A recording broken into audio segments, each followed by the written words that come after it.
Welcome to the Indian food tour, everybody. If you want to see some choice quality chow in Tamil Nadu, then you've come to the right place.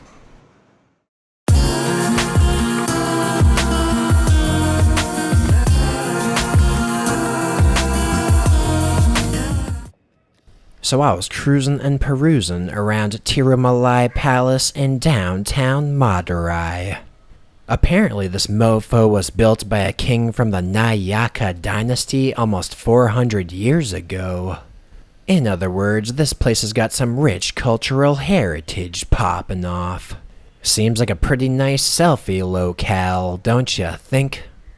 So after dicking around that palace for a minute, I came to the realization that I was a tad hungry. I came to the realization that I wanted to jam some local food down my throat. So I sprinted to a place that a local Tamil recommended to me, a little thing I like to call the chutney experts. And the exact second that I waltzed on into the place, the maestro working there gave me a banana leaf, also known as nature's disposable plate. Now personally, I was feeling in the mood for a dosa, a roast dosa to be exact. So I got myself a ghee roast dosa, aka a nay roast, and the maestro put that roast on my banana leaf. He got a little chutneys on that bad boy, and hell, he even threw some sambar onto the mix. Gotta get that spicy veg stew on deck, baby. Now the local Tamil that recommended this place to me told me the difference between a normal dosa and a roast. Both are made from a fermented rice batter, so they've got that sourdough flavor popping off. But the normal dosa is more thick and soft, whereas this roast is more thin and crispy. Sounds like just what the doctor ordered, baby, so I dipped that piece into the coconut chutney and took myself a bite. And I gotta say, the texture of that dosa was nice. In fact, I think it was real nice. I mean, just look at that crispy roast slathered with ghee. Don't you just want to bite that roast? So I chomped down on that puppy, and man, oh man, did it taste good. Heart disease, here we come, baby. Next up, I grabbed myself a softer piece with that sambar on it.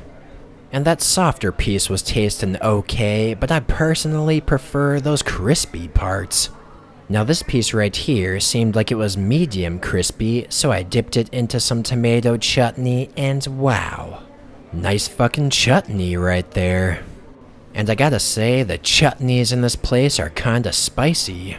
Like a diamond shot straight through my forehead, these chutneys remind me that I'm truly alive. After all, you know what they say. Your heart disease ain't complete without a little heartburn, sweetie buns. So all that considered, I think I'm gonna have to rate this roast a 4 out of 5 Hindu cows.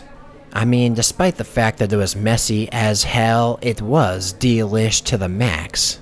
But it's not a 5 out of 5 because I never actually achieved a full chub. Now that roast was pretty decently sized, but I still felt like I needed something else in my stomach. So I cruised on over to another famous establishment around here, little thing I like to call Sri Sabaris. Here at this joint I ordered up some more famous South Indian foods, something called an Uttapam to be exact. Basically, this thing's a South Indian pancake, and you can get all different kinds of varieties with all different kinds of ingredients cooked in the batter.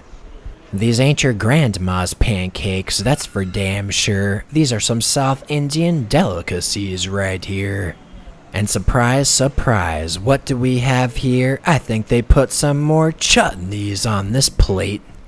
I think I'm starting to notice a pattern in this city. Now aside from those chutneys, we also have a side of sambar and a little chutney as well. I feel like I'm hitting a year's worth of chutney consumption in a single day in this place. Anyway, enough with all that chutney chatter, now it's time to move on to the onion cashew uttapam. This Uttapam is jacked up with some cashews and onions and it's kinda burned. That said, sometimes I kinda like food a little bit burned, so I looked at that Uttapam for a second, then I bit down on that mofo. And holy Hindu cow, holy buck wild bovine. I was feeling a sense of glee when I bit down on that Uttapam that was smothered with ghee.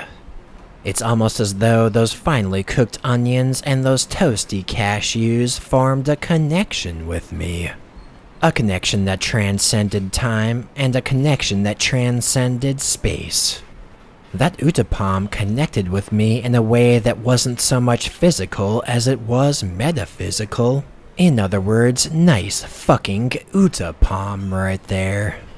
Without any toppings, it tastes pretty good, but I tried it with some sambar as well, and it tasted even better. However, spooning that sambar on the Uttapam is probably a better idea than dipping it, cause as you can see, I got a fucked up onion right there. Anyway, what do you think, baby cakes? I gotta say, that was one existence-enhancing Uttapam if I do say so myself. So next Uttapam on deck was a Podi Uttapam. Mind you, I didn't really know what Podi was when I ordered this, I just kinda chose it at random. But apparently Podi is a mixture of some dried spices and some ground up legume action. So I got me a little green chili chutney on deck and took myself a bite of that Podi Uttapam, and wow. That Podi mixture embedded into that Uttapam was bringing some crunchiness into the mix. That random crunchiness gave it an almost whole grainy kinda taste. Plus the spices on the top gave it a sort of dry rub flavor. I gotta be perfectly honest with you, at first I wasn't a big fan of this Podi Uttapam. But with each passing bite I started to warm up to it. Those zesty spices, coupled with that choice quality chutney, was having some complex flavors going down. By and by, I slowly but surely became a Podi man through and fucking through. It actually got to the point where I started to prefer that Podi Uttapam to the cashew onion one. At any rate, the quality of both those Uttapams was incredibly high, so I think I'm gonna have to rate this meal a 5 out of 5 Hindu cows. After all, any meal that can form a metaphysical bond with my dick is a 5 out of 5 in my book. Now, no meal would be complete without a sweet motherfucking treat, so I decided to head on over to a famous ice cream float spot. The name of the place is Famous Jigarthanda, and as you can see, the sign says be healthy and drink healthy. Well, last time I checked, ice cream floats weren't health food, but maybe these people know something that I don't. Maybe, just maybe, this special Jigarthanda that I just ordered here won't spike my blood sugar. But somehow, I have my doubts. So I took me a sip of that Jigarthanda, and it was tasting sweet as hell. Apparently it's made from milk, ice cream, almond gum, sarsaparilla syrup, and even a little sugar added to the mix. Now, as you can see, you're supposed to eat that thing with a spoon, but it's kinda hard for me to do when I'm holding this camera over here. So instead of spooning it up, I'm sipping it down, sweet cheeks. At any rate, I was having a hard time deciding how I felt about this Jigarthanda. I mean, on the one hand, that almond gum and sarsaparilla syrup was tasting real good. But on the other hand, that drink was just a tad too sweet for my liking. I mean, hey, don't get me wrong, I wanna spike that blood sugar, I just wanna live to tell the tale. I wanna spike that blood sugar in a sustainable fashion. So all that considered, I think I'm gonna have to rate this special Jigarthanda a 2 out of 5 Hindu cows. I mean, that almondy almond gum and that root beery sarsaparilla syrup was tasting so good. But with all that damn sugar content in that drink, I felt like I was a New York nanosecond away from a diabetic seizure.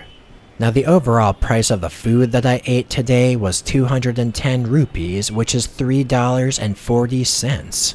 So I have to say I think I did pretty good for myself. Anyway, that about does it for this Indian food tour, but if you want to see more, then feel fucking free to check out my previous episode. It's about Tamil foods such as Pongal and Medu Vada, and I got that link in the description box. So thanks for watching this video. Why don't you leave a comment, let me know what you think.